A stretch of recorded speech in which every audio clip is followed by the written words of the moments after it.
understanding how your body specifically works cuts out so much wasted time, so much wasted mental energy and anguish, wondering if you're like, am I being crazy about this? Like, oh, what's wrong with me? Nothing. This is just the special body that you live in. And that's it. These are the cards that you're dealt. So we play that hand differently so you have a winning outcome every time, as much as possible. Hey there, welcome to the Female Health Solution podcast, where we discuss women's health, hormones, and everything else in between. Join me as we dive into the tools that you need to live your healthiest life. How do I know if I'm struggling with methylation? I've heard this word, methylation. I've heard MTHFR, that could be a genetic thing that I have. What's the deal? How do I know? What are some signs? And then what kind of testing would I need to get done in order to really identify if that's the issue I'm struggling with? Hi there, I'm Dr. Beth Westy, women's health and hormone expert, host of the podcast here, The Female Health Solution. Let's talk about methylation. It sounds like you're in chemistry class, right? I know. But methylation is a really important process in the human body. I'm going to read the description for it just to have it out there. And then I'm going to give an analogy for it and how I think of it overall. So methylation, it's a biochemical process where a methyl group is added to a molecule. Now, for a lot of people, they're like, what? What does that mean? My mom was a chemistry teacher for like 40 some years, almost 45 years. So for me, I'm like, right, of course, methyl group, right? A methyl group is a carbon atom and then 3 hydrogen atoms. And that just gets added on, right? When we look at like chemistry and things like that, it is kind of cool about how things like connect and all that other stuff. Like water. Water is really cool. It can exist in all these different forms. Water is liquid and it's, it fills the container that it's in. But then you freeze it and it expands because the molecules freeze and join in a certain structure versus being fluid and moving around like that. How cool is that? Anyway, but that's what a methyl group is. So when we talk about all these chemical processes that happen in our bodies on a very tiny, tiny level that you can't see with your eyeballs at all, it's chemistry, right? It's chemistry. Things get added, right? The processes happen, all this stuff. So where does methylation happen? Everywhere. It happens on a cellular level, everywhere in your body, all the time. Should be happening, I should say. So it's involved in DNA replication and repair. So making new cells and repairing any damaged cells, right? Gene expression, neurotransmitter synthesis. So making neurotransmitters, dopamine, which mainly is made in the brain, serotonin, mainly made in the gut. It's involved in those processes, right? And then detoxification. Methylation is a step in detoxification. So if you're like, man, I don't feel like I detox well, or I feel really gunky and things like that, there's also a chance that you're not methylating well. And then it's also involved in your immune function. Yeah, a lot of things. My analogy for this is imagine a bicycle wheel, and each system and each function in the body is like a spoke on the wheel, right? And say you are really focused on getting healthy and strong and you want to be really vibrant and all this stuff. So you're like, I'm going to work on my digestive system. I'm bloated and I feel like garbage. So the digestive system spoke is shorter. And the muscle one, though, you've been strength training. So the muscle one is longer. You can't have different length spokes on a bicycle wheel. That's a bumpy ride, right? That's not a circle. That's a lopsided oblong thing, right? Those are all the different systems around. The center of the bicycle wheel, where all those spokes go into, that's methylation. So I don't care how perfect the spokes are. I don't care if every other system is functioning perfectly in your system. If the center where they're connected into is not a perfect circle, methylating great. If it's flattened, you're going to have a very bumpy ride, even though you're putting all this energy and effort into all these different systems. Right? Yeah. That's how important methylation is. When we talk about gene expression, even if you hold something genetically, whether or not it manifests or shows up for you depends a lot on methylation. The phrasing for this is genetics loads the gun, your environment and lifestyle would pull the trigger. Methylation turns off the safety, makes it a hair trigger. Yeah, that's how important methylation is. And again, this can be genetically connected that you're not a good methylator, meaning if you on a cellular level do not methylate well, and this was handed down in your genetics, then we have to work really hard to make sure that we can walk that back as much as possible and then prevent it from being triggered in the future. Okay. So what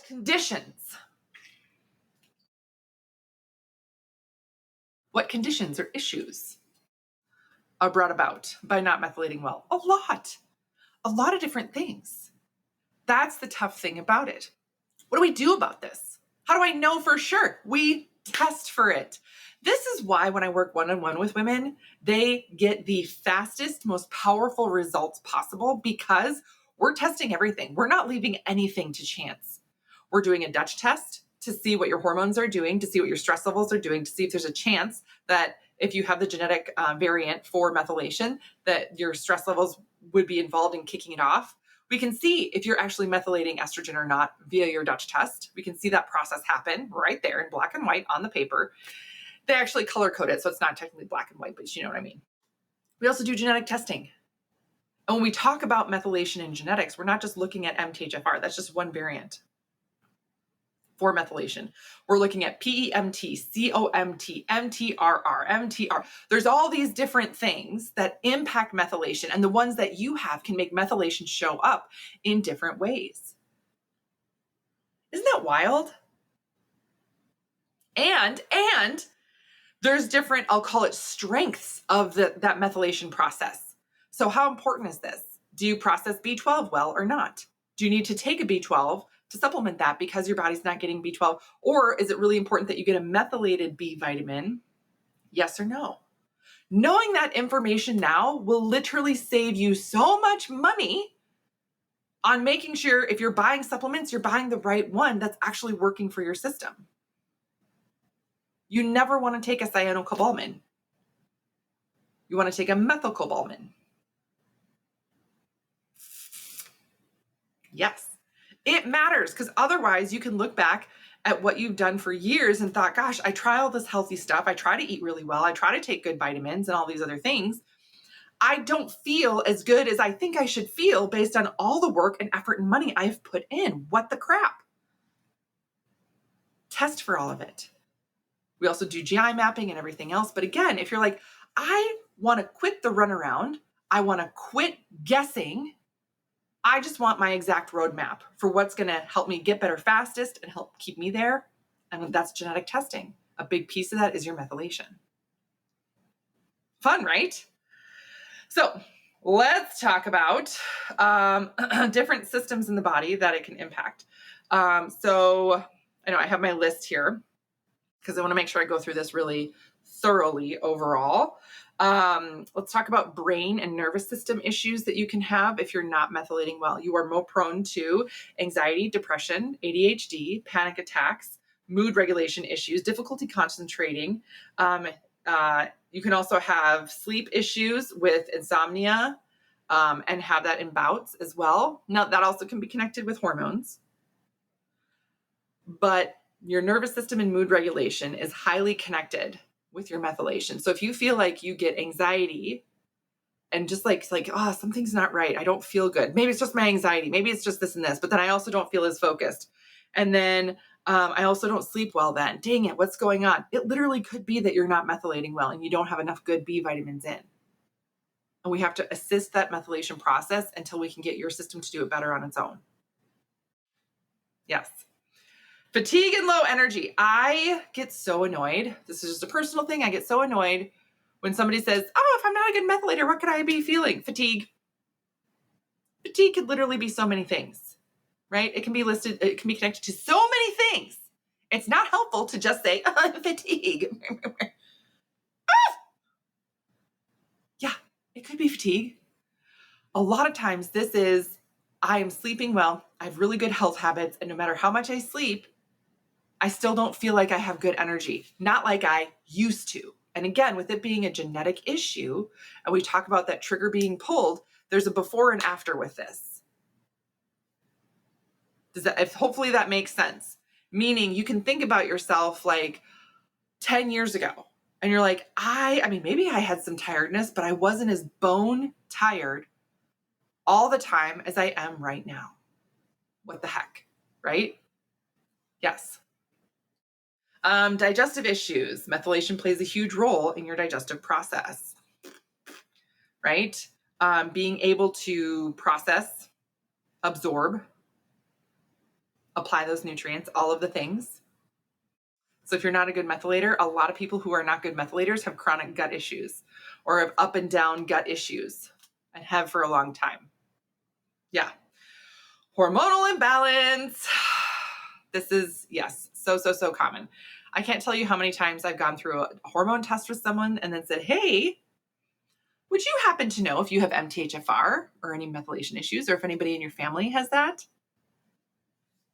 And they're either like, oh yeah, my mom has that or something. Or, I looked it up and I think I might, but yeah, I think I want more info on that. Yep, let's test it. Let's genetically test you for it.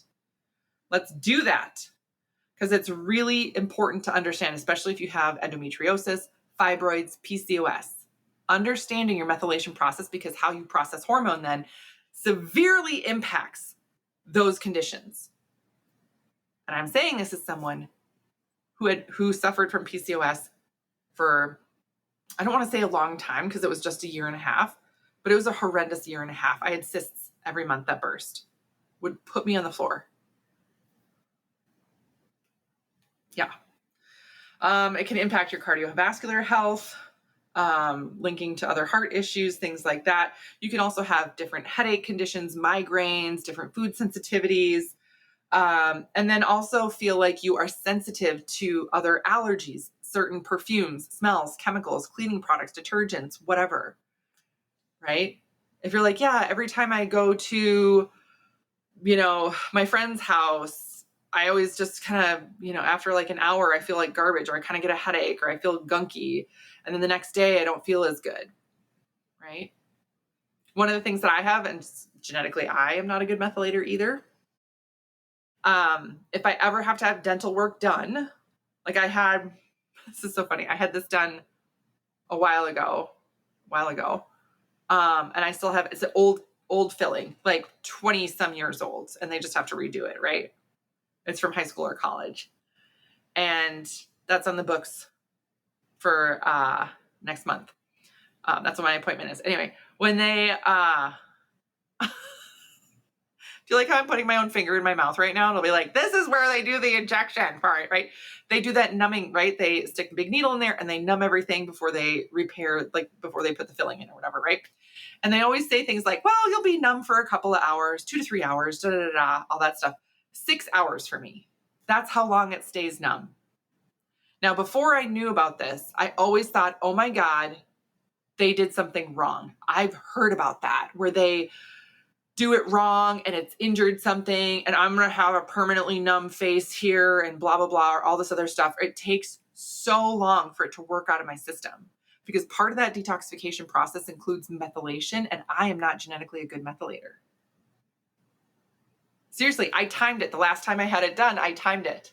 Where they were like, oh yeah, blah, blah, blah, this will be whatever. I was like, no, it'll be 6 hours for me. They're like, what? I'm like, I am not a good methylator. I was like, yep, I hit that 6 hour mark. And then I was like, oh yeah, I can start to feel it wake up again. Oh yeah, there she is. Understanding that that's just how your body works is so important. It's the same thing for processing alcohol for me.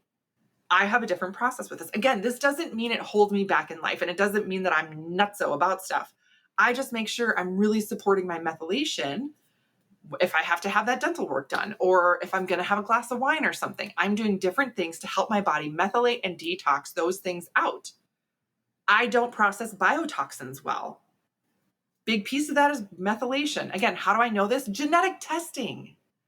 Understanding how your body specifically works cuts out so much wasted time, so much wasted mental energy and anguish, wondering if you're like, am I being crazy about this? Like, oh, what's wrong with me? Nothing. This is just the special body that you live in. And that's it. These are the cards that you're dealt. So we play that hand differently so you have a winning outcome every time, as much as possible. It makes life so much easier when you can just understand. So often when I go through results, and I had this last week when I went through these results with somebody, I was like, you've got this and this and this on your genetic report. And I was like, And she was in tears and I felt bad because I'm like, I feel like I'm delivering bad information. And she was like, I was like, I'm sorry that, that it's like this. I was like, we can do a lot to work with this. What we're going to do to help you is just completely different. What's going to be best for you looks completely different than a lot of other people's healthy stuff, right? And she goes, no, you have no idea how grateful I am to know this information. I have felt like I'm crazy for years. I have felt like I am lazy and that there's something wrong with me and everything else. And she goes, this explains everything. I wish I would have done this 10 years ago. Every time I go through a genetic test with someone, every time we go through all the tests, the genetic, the Dutch, the gut test, the feedback I get is, thank you so much. I am so glad I know this now, and I wish I would have known it sooner. So my feedback for you is, if you're thinking about this, if you're wondering if you're not a good methylator, if this is something that's kind of in the back of your head, don't wait. Waiting longer just means it's going to be longer before you start to understand and then apply the things that are going to help you function better so you feel better. That's it. This is, though, why I love the one-on-one work that I do. I get to customize and tailor everything for you, work really closely, and make sure we navigate everything in detail along the way. So if you're wanting more information on this, go below the video, click the show notes, all the things, get on the list, fill out the information. It is more of an investment. But again, you will stop wasting your time, your money, your energy in places that are not helpful. Time and time again, women say, oh my gosh, I wish I would have known this. I would have not done XYZ before. I would have not, thought this about myself for years. Learn what your system is doing. Learn how to work with it. And start just enjoying the life that you were meant to live. So that's what I got for you today. Let me know if you have any other questions. Let me know if this has been helpful. If you find this information helpful, please share it with someone else that you know could use this information, because not enough is out there about methylation and how it impacts the female body. So have a great rest of your day, and I'll see you guys later. Thank you for joining me on today's episode. If you would like more information, just head on over to drbethwesty.com for all the show notes and information from today's episode. And if you're looking for more community, more support, you can find and follow me on Instagram, Facebook, YouTube, TikTok, and I would love to see you there.